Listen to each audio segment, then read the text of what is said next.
Welcome all to the Snail Trail 4x4 podcast. If you like going off-roading in Toyotas, wrenching on Toyotas, camping in Toyotas, and maybe even poking a little bit of fun at Toyotas, and of course, hearing about how fantastic lithium batteries are in Toyotas, then this is the podcast for you. That's right, ladies and germs.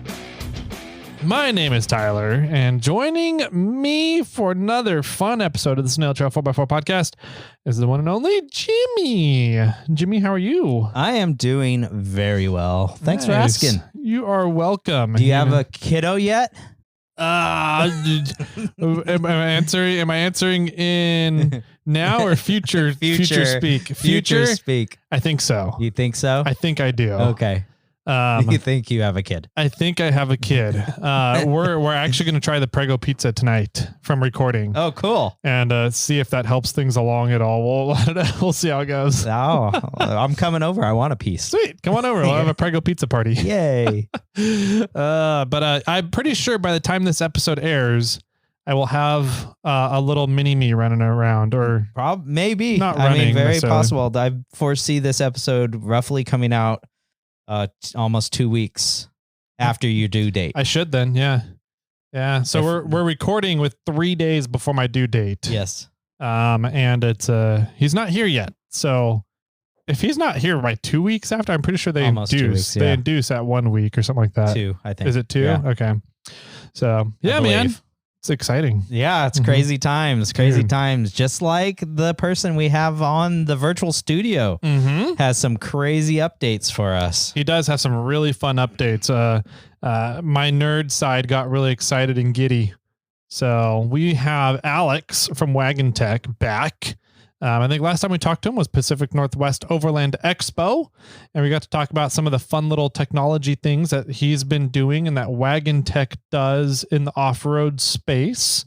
And he has some really fun new updates for everybody. Yeah, just like the monthly giveaway of the Lithium Cube, the EX5 version, which Tyler did try to get us an upgrade. And we did get a little bit of an upgrade, which I'll let you guys hear about that at the end of the episode.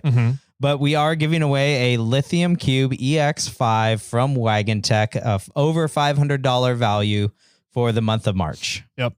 So if you guys want to get entered for that, head over to iRate 4x4.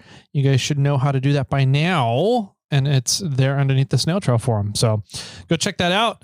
Just sign up for that monthly giveaway. We are getting close to next month is gift box month. Yeah.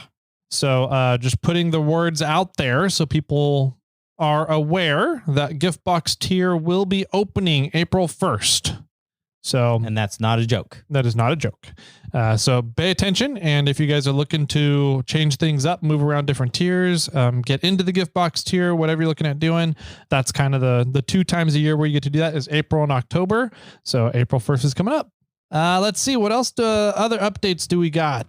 A lot of them. So no, we'll get into kind of lengthier updates, the more full updates, the long version of updates. Not the Cliff Notes. Not the Cliff Notes. Maybe that's what I was looking for. We'll get into those on another episode. Most of them are about the same, so you guys should know what they are.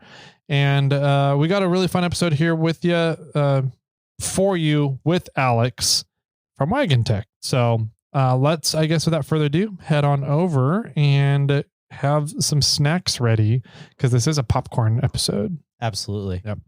Or you could maybe use a Lithium Cube and make a margarita. You probably could, yeah. Or blow dry your hair. That's funny. Anyways, go ahead and grab your favorite snacks, grab your favorite drinks, and we'll be right on back with today's campfire discussion with Alex from Wagan Tech.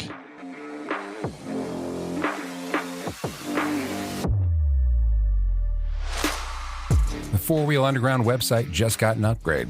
Come on by and check out the new functionality, new photos, and new pricing. Finally works on mobile too.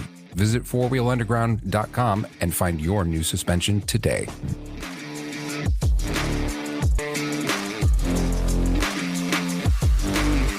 Oh, Welcome back, ladies and gentle ladies, boys, girls, kiddos, everybody out there. We have another fun interview for you guys here with our giveaway sponsor for the month of March back on the show. I think the last person we talked to this individual was Pacific Northwest Overland Expo last year. We have Alex from Wagan Tech back on the line, back in the show. Alex, how the hell are you, man? Great to be on the show again and see you guys again on the nets. Yes, had a super fun time last time at Expo West or Northwest. Great to be on again. Yeah, man. It was a little interesting recording with you last time because we were sitting in the booth, and so there was a lot of stuff going on around us and things going on and things we could touch and feel and play with. And this one's a little bit different. Now we're sitting in a virtual studio, and I'm not wearing pants. So yeah, Tyler gets distracted easy. So. Yeah. It's a good thing we're not doing video for the audience out there. No, I'm just kidding, everybody. Or am I? No, man. No, it's good to have you back on the show. You have us a lot of fun updates we're going to get into here. But how's life been for you since I think we last chatted? I think business was going really well. We were talking about you were, I think, working on and getting ready to release Lithium Cube or had just released Lithium Cube number 2, the second gen one. Yeah. And then you had a couple of other fun little things going on. Your DC to DC charger was relatively new at that point. Obviously, we're here today to talk about, I think, our mainstay, which is the new Lithium Cube and some fun new technologies you've added into that, and there's some fun new features you've added in. But how has life been in general since the last time we talked, other than business and new products and fun things? Well, it's been 8 months since Expo Northwest, give or take. Yeah. Weather's been fantastic in California. We've been getting great rain. And got that big snowstorm coming this way. But overall, life is great. You know, my kids, they're like in soccer, and so that's like our life now, which is great. But it eats up our weekends, right? Yeah. Yeah. Takes away from the road trips, huh? Yes. So that's the biggest part that I miss. You know, we haven't been able to get out as much. Just get on the trail or go camping. Last camp trip was actually right around Bass Lake. Oh, cool. You know, that was a nice camp trip. Got to hit Shut Eye Peak, which was amazing. I want to go back and finish it. That's an open invite to go because I need a spotter for that. But you wouldn't need a spotter for Shut Eye. Maybe at the very top, at there's a couple interesting spots at the very top. Yes. But I'm glad you're asking us and not Lee. Lee would just tell you to hammer down. Yeah. You got it. Just go. You're good. We might actually slow down a little bit, put your tire over here, and then hammer down again. Yeah. Yes. Yeah, because last time we went, there was a big rainstorm, and so it was way too slippery. Yeah. And the buddy I took, it was his first time out, so we were in no shape to go up that time. Yeah. Gotcha. You guys maybe, but I'll need a little bit of encouragement on that. Yes. We can see if we can make that happen this year. Shut Eye that's a really cool trail. It's not extremely difficult, but the view you get from on top of Shut Eye Peak is phenomenal. Oh yeah. Yeah, just going up there, the rock formations. Oh, it's gorgeous there. Mm-hmm. Yeah, it's pretty cool. Well, do you have any fun big trips planned for this year other than kind of your trade show trips? Or I know that you like to kind of combine going out to trade shows with overland camping trips. So yeah, what are you looking forward to this year? Yeah, so Expo West is around the corner. We always camp out in a little spot off the 40 in Mojave. That's always nice. Mm-hmm. From that, I know Overland Bound's got a cleanup coming up in March. I'm going to try to. I've been just so slammed lately. Haven't been able to do a lot of that. The biggest trip is probably lined up in the summer. Hopefully, we'll be able to head north towards Bend area. Because, you go up there, it's like, oh my gosh, this is a giant playground. Yeah. I've never, been able to explore much in the Bend area. So I'd love to take the family up there just to play around and just, see the amazing views. Nice. Yeah. Otherwise, just, weekend trips, try to squeeze in here and there. But yeah, those are probably the bigger ones. That's cool. Is it Mount Rainier? That's up in Washington, right? Yeah. Rainier. And I think that's national park. So that's harder to, right? Yeah, that's true. They don't allow quite as much dispersed camping in national parks. That's fair. Yes. All right. Well, that's cool. That'd be fun. A nice, good trip. You looking like a week-long trip or just a weekend kind of thing up there? Oh, that'll probably take a whole week. Just getting up there is a couple days, right? Mm-hmm. Yeah, just to explore. Just to hit some waterfalls, hit some maybe some hot springs. I don't know. Maybe hit the ocean on the way back. Nice. Yeah. I finally stopped at our kind of stopping point, Castle Crag State Park. Oh yeah. We always kind of stop at PNW Expo. Yes. Usually I just drive all the way straight through. And last year I stopped at Castle Crag on the way back and went and hiked and did that waterfall hike. Was it Fairy Falls? Fairy Falls, I think it is. Okay. That's there in the area. And that one's really cool too. So nice. Yeah, Fairy Falls is a little closer to Shasta. Oh, that way. Okay. But he didn't see the falls. He stopped early. Yeah, I saw a falls. He saw a little waterfall. And he's like, this is it? This is so disappointing. And then my family stopped on the way back and we did the hike. And we found this big old waterfall with some naked lady hippie girls out there. A bunch of people smoking off on the other side. And they're like, wow, this place is spiritual. It's a nice waterfall. Lots of, water coming down. And I send Tyler a photo and I'm like, this place was cool. He's like, where's that? And I'm like, it's Fairy Falls. Didn't you guys go there also? He's like, we didn't see that waterfall. Yeah, you had a very different experience than I did at Fairy Falls. That was a lot more spiritual than I got, right? Yeah, right. That's funny. So yeah, man, it sounds like you got some fun trips planned. So how's things been going with Wagan Tech? Good. The first quarter, we've just been prepping for the launch for the Lithium Cube. Really, that's been our main focus. We'll get into that in a little bit, but yeah, we're really excited to launch, both of the new products and also the new solar panels to pair with them. Cool. We spent a lot of time just, working on them, but yeah, that's been our big focus. Got a couple other things in the fire. But yeah, that right now is kind of all hands on deck for that. Yeah, for sure.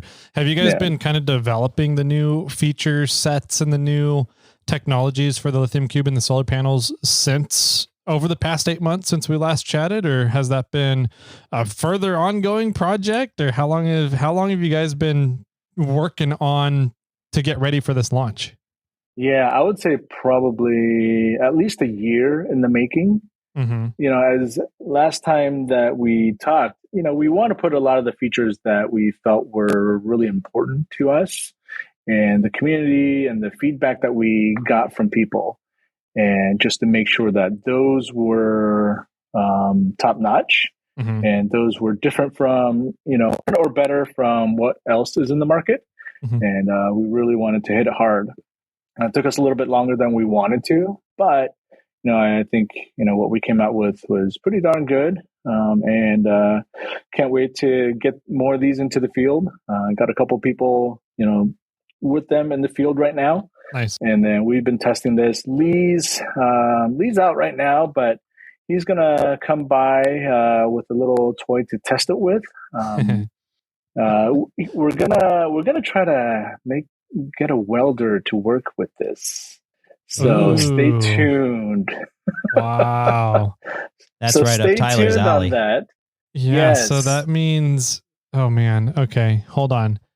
So are we diving in now? Are you talking about like a 110 flux core portable welder kind of thing? Yes.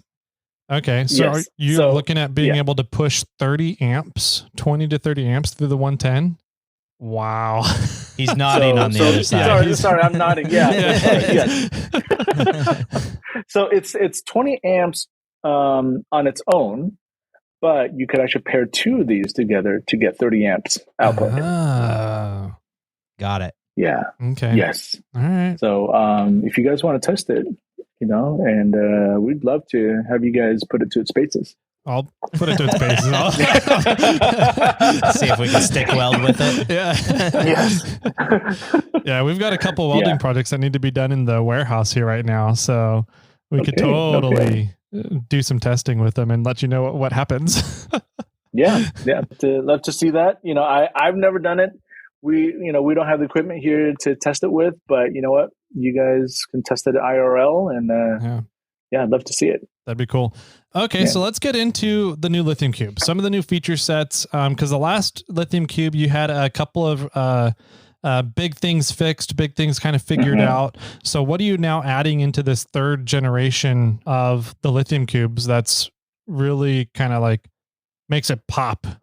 Yeah. So the parallel connection is probably one of the biggest one. Being able to get 30 amps out of it.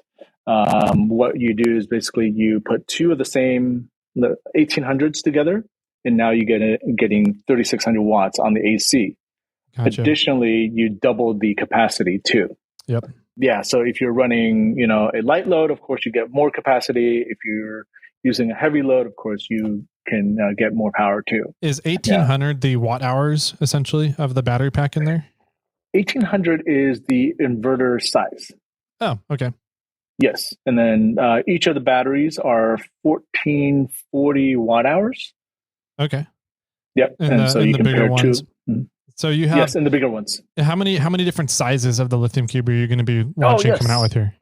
Yeah, so we got two sizes. The EX5, which is a 500 watt hour roughly unit. Okay, and I'll touch upon that in a little bit. And then the EX18 has the 1800 watts and a 1440 watt hour battery. Nice. Yeah. That's a nice good amount of power. I feel like just for kind of references for people out there, your standard battery pack that we see a lot in the off-road overlanding space is a 500 watt hour. That kind of tends to be kind of the market default that a lot of people end up going to. So you're looking at pretty much triple that for the EX18. Are you looking at pretty much triple the size too? Or is there, how much bigger of a package is it compared to the EX5? EX5, it's about double. So it's not like a huge footprint change between the two. And then, of course, you get a bunch of extra outlets along there. And then, there's a whole bunch of things that we baked in there. I think you guys will really like. What are some of the outlets? I assume you can do DC. I assume you can do 5 volt. I assume you can do AC 110 volt. So what are all the outlets that you have available on these things? Yeah. So like I said earlier, we got 4 AC outlets. Combined is 1800 watts. Okay. And then each of those, of course, 1800 watts, they're 20 amp outlets. Okay. And then you get 6 USBs, of which 2 are USB-C 100 watts output. So quite a lot of power, if you want to output for your laptop or anything USB-C high power. On the back, on the 12 volt side, we have a cigarette output, standard cigarette, but it's got the marine lockable, so that if you do put a cigarette port in there, it doesn't shake out, just like the marine ports do. That's nice. But there's more. On the 12 volt out, we actually baked in an Anderson power pole connector. Sweet. So that was something that we were talking about before, and it allows you, of course, to hardwire things to for your vehicle or maybe your ham radio or anything like that. That's where I was going to go with it. Yeah. Was that? Yeah. I knew it. Yeah, because even before, when I was running the 1200 on our truck, I always had a converter to go from the barrel connectors into an Anderson power pole, which was good and fine. but I really wanted to bake in something that, is already built in. So Anderson in and Anderson out for both the 12 volt. Oh, that's kind of cool. Yeah. Yeah. I had an issue this year at King of the Hammers where I had 2 kind of 50-watt base radios that I have typically set up in my office, and they're set up on Anderson plugs to plug into, I have a 12 volt power supply, right? So it's a 20 amp, 12 volt. And for some reason it didn't want to work down at Hammers off of the power generator that we had running the 110 for our little camp setup area. And so I ended up having to kind of run all of our radio comms off of handhelds, 5-watt handhelds rather than 50-watt radios, hardwired radios. Wow. And I was like, man, if I had a battery pack, like a 500 watt hour, 1800 EX18, something like that had Anderson plugs on it, I could totally just run the radios off of this and not have to worry about having the power generator on all day wasting gas just for running radio comms. So yeah, that would have been a really nice feature to have. Yep. Well, the Anderson power plugs are also so universal. Yeah, they are. You can pretty much connect almost anything up with them, positive, negative, or ground, or however you want to look at it. And then now you can plug it into the Lithium Cube, which is fantastic. Yeah. And we've always been a great fan of the Anderson connectors. On our first generation Lithium Cubes, it had an Anderson connector for the solar. And, I think I mentioned it before, but we always believe in choice and universality. And because Anderson is such a easy standard to go with, we chose that as our interface of choice rather than forcing people to buy proprietary connectors. Nobody really likes that, right? Apple. You listening, Apple? I think Apple's on USB-C now, so I know, because they've been forced to do it. Yes. That's funny. By Europe. Yep. Yeah, no, I'm a huge fan of Anderson power poles. Anybody who deals with electronics on a regular basis, I think, knows about Anderson power poles and is probably a pretty big fan of them as well, especially using them with solar stuff too, because they're so rugged as well. Yep. And they're very well insulated too. So it's very hard to get them to short out accidentally. Right. I wanted to ask, you have your Lithium Cube set up so that you can connect 2 of them together, sort of modular. Can you connect more than 2 and just kind of keep daisy chaining cubes together if you wanted to get more and more battery power? No, not in this situation. It's just a 2 parallel kind of setup. Yeah. Nice. Okay. Yep. Cool. So that's the some of the features of the Lithium Cubes. Do you still have the hold on. But you said there was an in and out Anderson power pole. So yes. So the in would be for a solar panel? Yes, solar panel or vehicle. Okay. Same connector. We'll have a splitter also if you want to, have dual input. You can do that too. For me, I have these strapped into to LX/Land Cruiser, right? And with that, I can have constant power coming in from the vehicle to charge the unit, but I can also have the solar connected in there whenever I base camp or whatever like that. Gotcha. So those are always connected. You don't have like a switch splitter to turn those connections on and off? You wouldn't need it. It'll be self-managed inside the Lithium Cube. Nice. Yeah. Okay. Yep. So is that a separate input then that the Lithium Cube is managing? Like, are there 2 inputs you have connected into the cube itself, or is it you have a splitter, 1 wire coming out of the cube and then a splitter to your 2 charging devices, your vehicle or the solar panel? Yes. The latter. So basically one Anderson input. And then you just split it off of a cable, because not everybody will have that application. Yeah. But we want to make it available. Nice. Yep. So the unit can say, I'm getting, however I'm getting the power, it's how I'm getting the power. Yes. Yeah, pretty much. Okay. Yeah. And then also, of course, the unit is flat top with improved, always flat top with the topo, as you guys remember. Gotta have the topo with the reach-in handles so that if you want to strap it down with like cam straps or anything like that, you can do that. Nice. Just to keep it from jostling around. Did the previous models have that? No, it didn't. It had the flat top. It did specially designed, reach-in handles. I could show you right there. Gotcha. Yeah.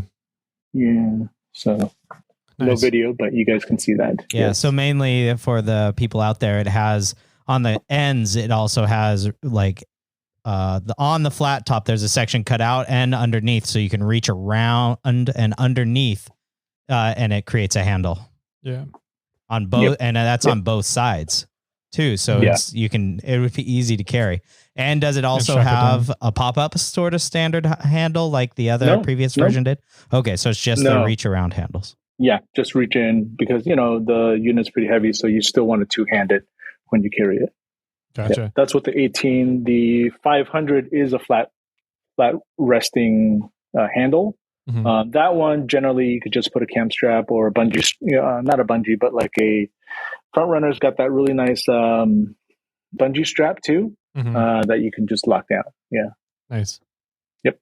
Sweet. Any other fun little features about the Lithium Cube that you've added in this time before we move on to another fun project? Yeah. So the Lithium Cube 18, those were the kind of major highlights. We actually designed it so that the output, most of it is in the front, okay, and the input is in the back. Okay, another feature that it has is fast charging. You can go from 0 to full in less than an hour and a half. So off of a wall charger? Or? Yes, off of a wall charger. Wow. Okay, so it's charging at 1,000 watts per hour. Oh my God. Okay, super fast, right? Yeah. Does that hurt the battery? No. So that leads me into actually the EX18 is also we're now using an LFP battery. What's the difference between that and the previous ones? Oh, so the previous one is, your regular lithium ion battery, and the life cycle of the charge cycle is, about 800 to 1,000 cycles, up to the industry standard of 80%, right? Okay. The LFP, lithium iron phosphate, can actually go beyond 3,000 cycles. Wow. So under normal use, you can use this up to about 10 years without any real degradation in power. Wow. Jeez. Yeah. That's crazy. Yeah. So super fast charging. Basically, what you can do is while you're packing your stuff, right, just charge this, and by the time you're ready to go, you're good to go. Yeah, I have to pull out my battery pack night before. Yeah, 24 hours minimum before in order to make sure that it's fully charged before the trip. So that's a nice feature to have that fast charging. 1,000 watts an hour. Jesus. That's crazy. What? Yeah. Where should you or how should you store lithium cubes? Because with the storms that are coming up, I've now topped off all my 2 lithium cubes that I have. In case the power goes out, then I can, I don't have to worry about, oh no, it's only at 50%. I've left it there. Is that bad? Should I store them near 0? Should I store them full, half? Does it matter? No. I mean, it's self-managed already. So, it's not a problem to charge it to full. It's not like when we had the NiCad batteries or, nickel metal hydride where there's some memory or some maintenance issues with that. Lithium, by and far, you can charge up to 100%. They say, 80% just like an EV, right? To get even longer use. But if you're just doing it, preparing for a storm is totally fine. Okay. I have a question about lithium charging while we're on that.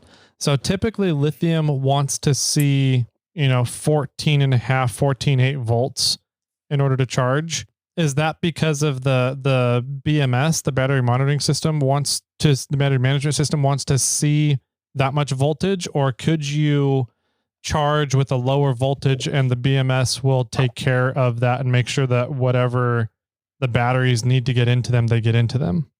You can charge at a lower. The BMS, a good BMS will kick it up to 14.4 to be able to maintain the charge on that.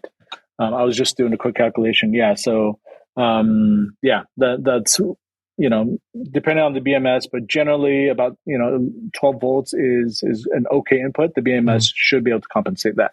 That's good to know, because I know that there's a lot of inconsistent information out there because of what we've gotten used to from AGM batteries, which don't have a BMS. Oh yeah. Sure. You want to have a higher voltage charging AGM batteries.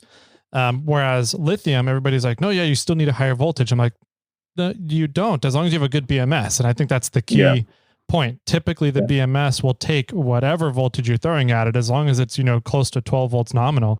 It'll make sure your batteries get charged, and it bumps up that voltage to the 14.5, 14.8 that your batteries want to be charged at. So I just wanted to make sure that I did have that right, because that's what I've been telling people. So yeah, no, and I think technology continues to improve, right? Early BMSs, not so smart. Earlier lithiums didn't even have BMS, which is frightening, right? If you've seen a lithium fire, you'll never want to experience one of those again. That's why BMS is our friend. But yeah, they continue to improve upon that, so which is great. Yeah, that's cool. How weather resistant is the Lithium Cube? It is. There's no particular IP rating. We didn't design it to have the gaskets or whatnot. But once you turn it off, it's generally safe, right? We don't recommend you pouring water on it or leaving it out in the rain, of course. Yeah. Right? As with any electronics, keep it out of the rain. Yeah. I've seen, on that point, really good point is I've seen some great products by great manufacturers. They'll put the gasket over the connectors, which I think protects it fantastically. But anytime that you're going to go plug in something to charge, you're still exposing it. Yeah. Right. So I think it does its job, but I've only seen one application where they created a waterproof USB-C port, which was a JBL speaker that I have, which is really cool. That USB-C is completely waterproof, and so that's pretty neat. That I'm not even sure how you would accomplish that. That's I don't know. Okay. Yeah, on that speaker, it's completely exposed, which I was surprised, but I assume it's fine. Wow. Yeah. All right. That's pretty cool. I'm going to be noodling my head on that now. Yeah. So you talked quite a bit about the EX18. What are the differences between the EX18 and the EX5 besides the volume of the battery? Yeah. So that's, of course the EX5, it doesn't allow for parallel connection because, you're working with a smaller unit. If you're going to do larger, you might as well go to the EX18. It does have the parallel and solar Anderson input as well. We bake that in there. It has the fast charging as well. So nice. In about an hour and a quarter, you can top off the EX5. Okay. It's got 2 ACs and 4 flavors of USB-C. So you can see that in there. So, yep. So everything's in there. Anderson, and then, high output in, and then 2 ACs as well. So flat pack. It's basically the baby brother, but a lot of people actually, like the smaller size for just what they need to use it for. Right. Mm-hmm. Yeah.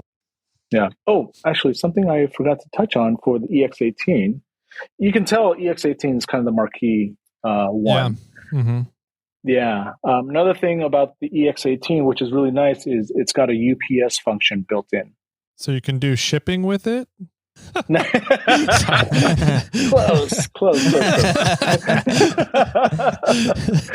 Sorry, bad joke. What is the UP? He's still working on his dad jokes.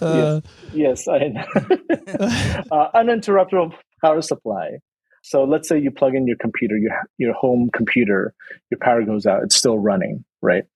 Lee actually brought up a really good use case was he 3D prints, but what if the power goes out, right? This will kick in and still be able to continue the power. Additionally, CPAP users, you don't have to tap it to turn it on. It's just a pass through, and then if the power goes out, it continues that power right away. uninterruptible. That's really nice. I know that was. This is what we need for our computers. I was going to say. Can you? So it just.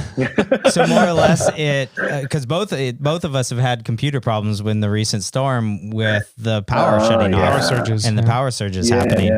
And thankfully, both of ours are okay. Mine almost was not okay. Yeah, oh wow! We had to do a little bit of work on our own systems.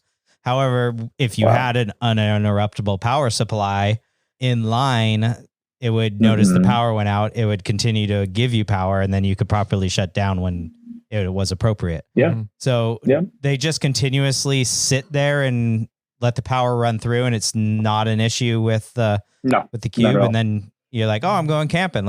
I got to shut down my computer because I'm leaving anyway. And then you can take it.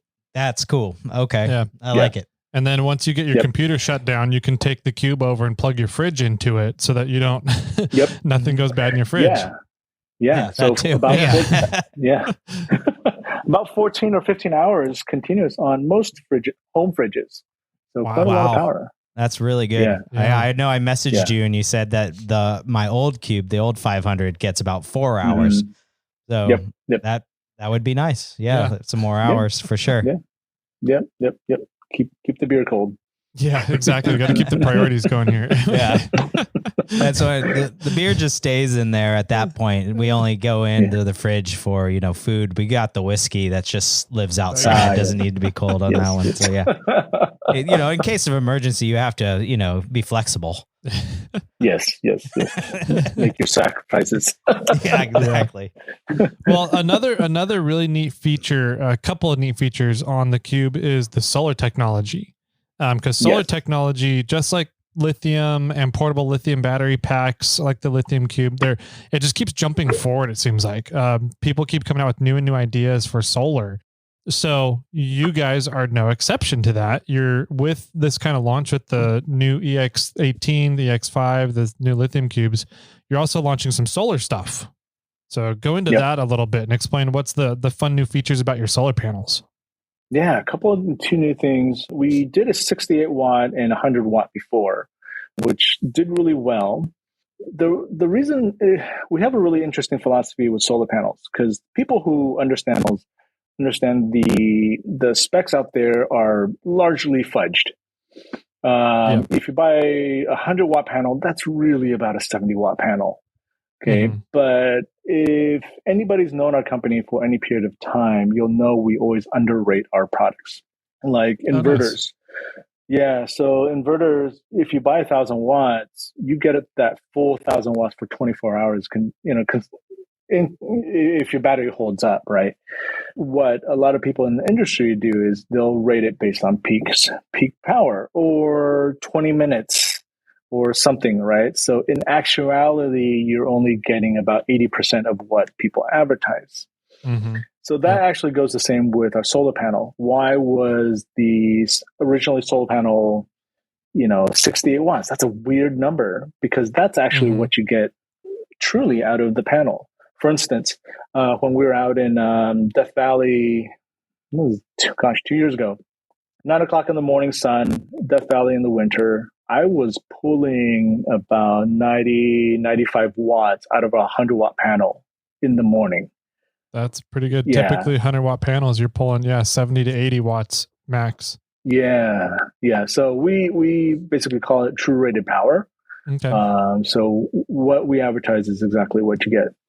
Going into our new panel, it's the same idea. Okay. 100 watt panels, linkable. You could daisy chain, you could parallel them together. Okay. In order to get the full output. So the 200, of course, you can parallel 3 of them together, plug them into the Lithium Cube EX18, and you're good to go. You could plug up to 2 of the 100 watt panels into the EX5, and you're good. Additionally, we made some nice improvements. They're more rigid. They're more robust. Also, they're now IP67 rated. So cool.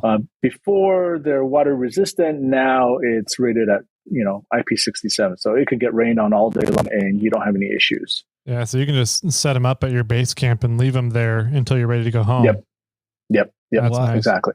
That's it sounds like a great idea, but are you even getting sun when it's raining? Like, is there a purpose for leaving them out there? Yeah, you get a little bit when the clouds break open here and there. You just don't have to be like, oh, the cloud's starting to break. Let's set the panels back out now. Yeah, you just kind of, as you're setting up camp, set them up and leave them there. Yeah. All right, I'll give that one to you. Yeah, you can be lazy. Is what lazy. I got. My laziness is winning here, Jimmy. Yeah. So, okay, is there any limit to how many of those you can daisy chain together? Or is the limit just whatever devices you're trying to power? Yeah, really, whatever devices you're trying to power. Our parallel cable allows for 3 panels. Of course, if you have the ability, you can make your own parallel connectors. Okay. How it works is basically if you've got 2 panels, let's say we've got a jumper in the back. Actually, for 3 panels too, jumper in the back to loop it back. So it gives you an idea how they work. Yeah. Cool. Yeah, very straightforward, really easy to use. And then on the kickstand, for those, so we always have a kickstand on the solar panels. Yeah, on the back side of the solar panel, you have this little. On the original version, it was Velcroed on, and you could kick it out. It had like a little elastic thing on there, so that when you set it on the ground, it was angled appropriately. It was angled you could angle it at the sun. And it's just not flat on the ground. Yeah, or leaning against a rock or a tire. Before it was basically just pure tension. Right now, you have a separate hook so that you have the tension, but you can change the tension in order to change the angle and have more support that way. Okay. That's really neat. So, clever. Yeah. So you still have that, and then you could always angle it down even more so that you could lean it really far down if you're getting, basically noonday type of sun. Yeah. So I was going to say when you're closer to the equator. yeah, or that, or closer to the sun, or something or other, right? Mm-hmm. Right. Yeah. And so, do you have a way? One thing I've noticed with solar panels, do you have a way to anchor it to the ground? So, say if in windy situations. Yeah. So the new ones actually have a, what do you call these? Not a brad, but grommet. Grommet. There you go. Grommet. Thank you. It's got a grommet on it. So you can actually put a small tent stake or something in there. That's cool. I need to get some of those. My panels I use for my portable panels they're nice, but they have no way to anchor into the ground. So I end up having to kind of put rocks on top of them, and I'm like, I'm going to destroy this panel one day. Yeah. So what we recommend, of course, it's got the grommet. If you want a little bit more play or more control, put some paracord, loop some paracord through that, and then now you can actually pull it apart as necessary too. Are there grommets on the top corners and bottom corners? Yes. Okay. Cool. Yeah, all four corners. It's got them, so you can loop it to whatever you need based on your application. Right. Sweet. And which panel is that? Is that the one that you're holding? Is 200?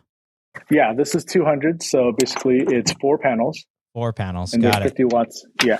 And then it'll lay out like a blanket. We'll have the pictures on the website for your, if you guys want to take a look. And then, of course, we improved upon the connectors, the Anderson connectors. They're molded in there now. Before, nice. We really improved upon that. Before, it wasn't very good, and so we made them a lot better. And also, overall, just the connectors, all of them were a lot better now. Yeah, nice. Excellent. Yeah, those are really nice. Are they the one that I have is I wouldn't say it's a cloth back, but these look way more rigid than what you're showing me, or than what I have. Is it designed stiffer than the previous versions? It is. So this is basically fused right into the solar panel, the fabric. Okay. The other one is basically 2 separate pieces, and you could kind of sometimes get the separation there, but these are actually fused right directly onto the panels. Yeah. Nice. So overall, these are a lot more robust. And then also the panels, they're circuited so that even with partial shade, you're able to get performance out of them. So you don't get full loss. Explain that concept real quick, because I think that's a concept anybody that's new to solar has not heard and doesn't understand that concept yet. So explain that real quick. Yeah. So a solar panel is basically just one big circuit, right? All the little cells in there, basically one big circuit. What you can do to prevent, well, I guess when there's a shade on there, let's say a tree branch shades even just the corner of the solar panel, it has the potential basically to cut off the entire circuit. So you get no power on the other side. What we've done is we designed it so that in the circuitry that you can partial shade it. You're not going to lose 100% in your first case. You may lose maybe 20% or something like that, but you can still get the other panels, producing power. So that's basically a basic idea of, the circuitry technology. Interesting. I never knew that was even a thing. Oh yeah. I always just assumed like, well, if shade's going, this bar of shades going across my panel, I'm just not producing power on where it's shaded. But wow. Depends on the panel and how it's wired. Power. Yeah. Cool. Yeah. Well, that's really interesting to know. And so is it the whole panel that might go down, or is it even parts of panel, or is it, smaller chunks of the panel? How does it work on your guys' end? So ours is basically, whatever is shaded is the part that gets cut off, and the rest of it is still producing power. Yeah. Nice. Again, before. So now you're up to what I expected. Exactly. Yeah. Okay. Yes. So we made a lot of improvements across the board. Feedback, ourselves using it in the field, and say, hey, you know what?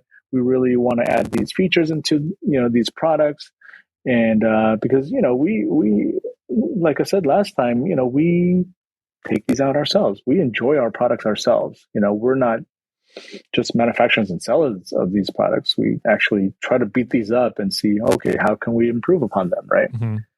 Yeah. So mainly you're making these because you really wanted some for yourself and you got good at making them. You're pretty much.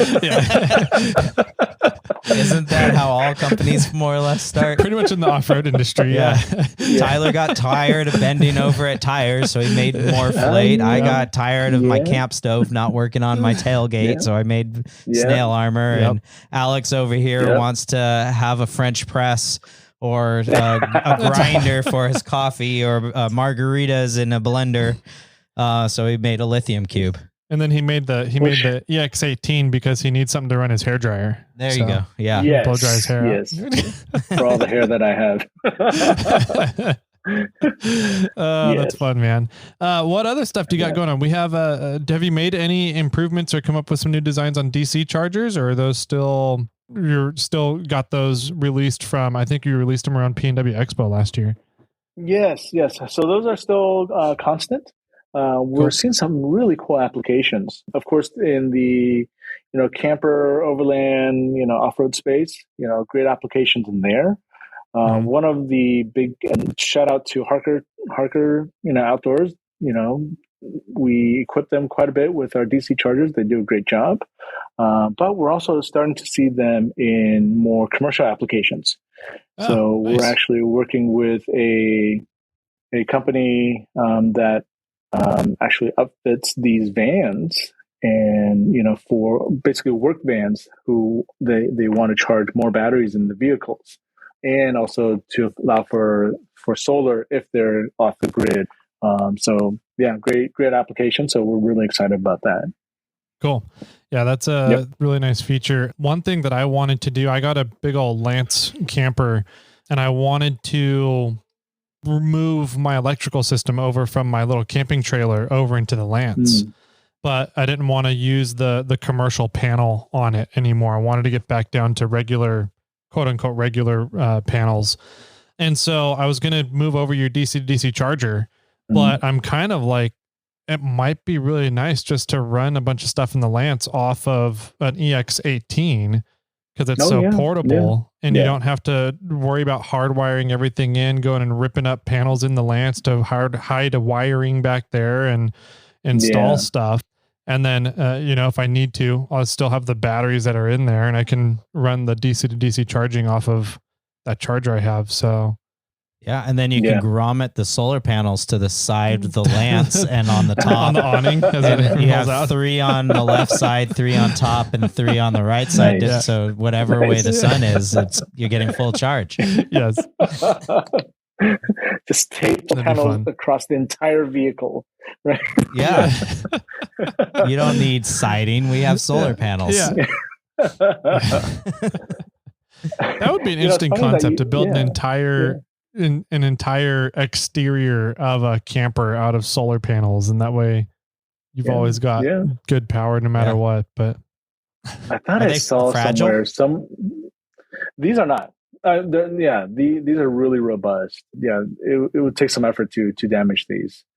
I was going to say on the kind of making your entire camper a solar panel. I thought I saw somewhere somebody was making some sort of a paint-on solar cell.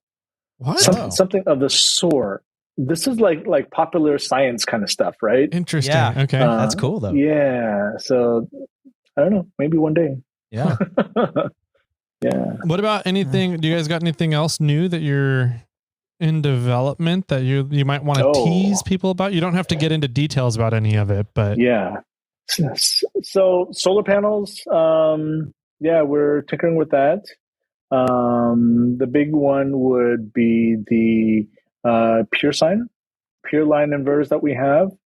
We've got a next generation coming out that will pair well with the DC-DC charger and with the display too, all together to be able to talk nicely. You'll be able to see the ins and outs, how much power you're consuming directly from that display that's on your dash.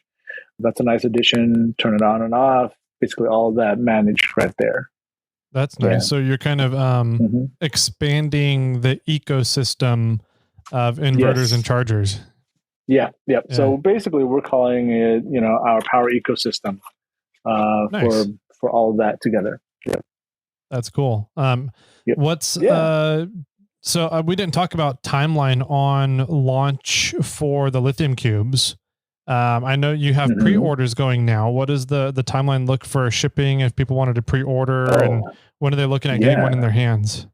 Yeah, so we just got news that this tomorrow, sometime tomorrow, we will be receiving the shipment for both the lithium cubes. The solar panels are in already, so we'll continue to take pre-orders. But yeah, next week we'll be able to start shipping them. We'll probably extend the pre-orders, and then we'll be able to ship them starting next week. So get on it, and then we're doing, some coupon codes, of course, and then Yeah, and so I think this episode will be coming out after next week, quote unquote. We're in time travel land now with podcasting. So, so they should be available and shipping by the time this episode comes out for people. So you can go on to Wagan Tech and find yourself a new lithium cube. So Yep. Wagan.com, WAGAN.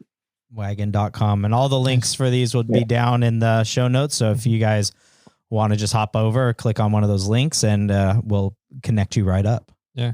You said you had a possible discount codes. Would you want to say one of those for the listeners if they wanted to go on and get a lithium cube? Yeah. So, I think the launch code is EX launch. Nice. You can go on that and then take a look at our socials, either Instagram, Facebook. The codes are on there. Cool. I know that we threw one to you guys too for Snail Trail. So feel free to use that. You guys get a nice, push through on that too. So that'll be really exciting. Sweet. Yeah. Yeah, Cool. absolutely. Yeah, we'll make sure that that's posted for everybody. EX launch, and then there's the Snail Trail code, which is in the show notes, right, Jimmy? Yes. Yeah. So, cool, man. A lot of fun stuff going on for you guys. I'm excited. Yeah. I'm probably going to be reaching out to you to get a 1 or 2 solar panels. I have a couple of uses for them. So, Nice. And then probably an EX18 as well. I'm getting kind of fed up. I've talked with you about it in the past with my Jackery and how I'm getting just more and more and more fed up with it, but I keep not doing anything about it, and it just makes me more frustrated every time I go out and use it. So I'll be getting in touch with you as well to get some things, and I'm really curious about the welding aspect of it. So well, if you get one and Jimmy gets one, one and one makes two, and you can Yeah, we can do some welding playing around with them. Power all the toys, right? Yeah. We can make some hot metal Yes. one-on-one type. Yes. Wow. You opened the door on that one, Alex. I did. Alex. Let's start throw that. that. Yeah, I might One get and just one the equals 18. two, right? Yeah, for sure. I like the aspect of the continuous power backup systems, which is an absolute need for me and the tech I run just at home. So it'd be nice to have just have it as an inline setup. And then whenever I want to go out camping, I snag it and steal it, and I don't need my computer anyway. It's at home. Yeah. So I think that's a fantastic feature. Yeah. Yeah. We included that feature really to not make it just a, outdoors item. It could be an emergency item, but basically you just have it, like you said, inline all the time. Right. You don't have to think about it. It's just always there as a fail-safe. Yeah. Yeah, I like that. Yeah. And then it's always, for the most part, it'll be 100% charged. So if there is a power outage, you got power, and then you're using it all time, every day. And then when you want to go camping, you get to use it also, which is really cool. Exactly. Yeah, it's like you were saying, it's not just a camping item. Yeah. We always want to multifunction things because, we work hard for our money. We want things to go a longer mile for us, right? And so I think the EX18, I think really fills that gap. Yeah, I agree. I'm a big fan of all the features you've implemented and put on them. So yeah, man, this has been great. Thanks for carving out the time in the middle of a random Thursday to sit down and chat about some of the new stuff that Wagan Tech has been up to. And also a huge thank you for being a part of the giveaway for March. Of course. We are doing the EX18 for the giveaway for March. That's correct? Or the 5? The EX5. Way to try to get the 18. I was trying to. Like, is he going to catch it? Alex, is he going to catch it? Yeah. So an EX5 for the month of March. Super cool. A lot of really neat features for a lucky winner out there. So thank you, Alex, for coming on board and having a good time with us over on the podcast. Sure. Thank you. You know what? Just because you guys are nice, I'll throw a 100-watt solar panel on the giveaway. No shit. Ooh, awesome. Sweet. Right. So that's awesome. Thank you. Plus the 100 watts. Yeah. Thank you guys. You guys are awesome.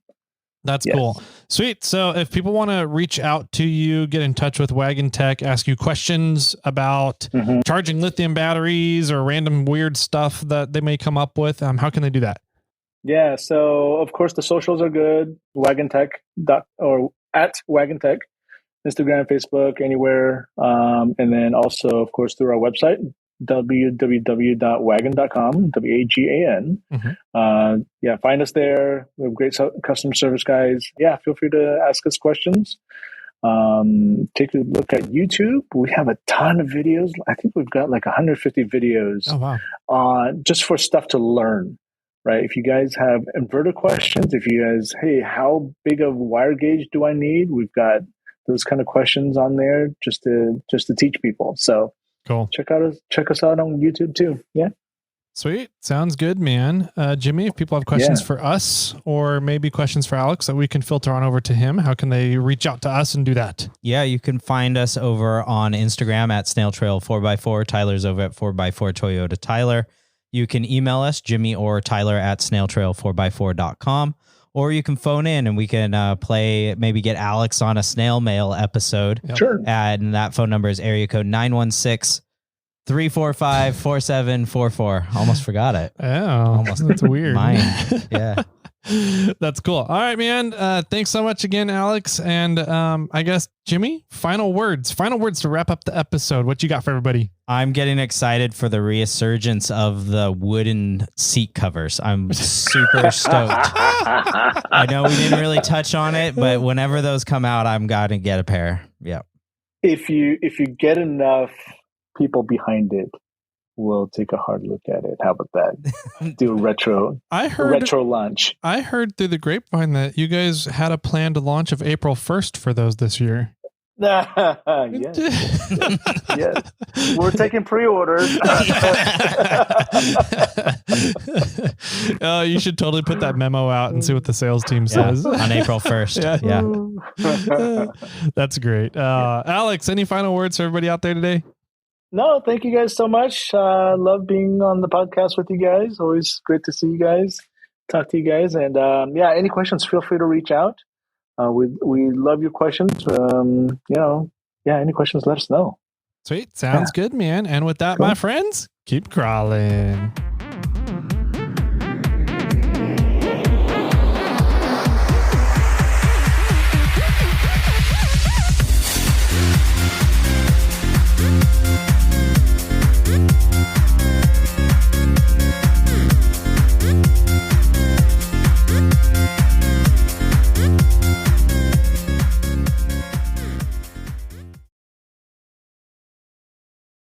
I got one for you.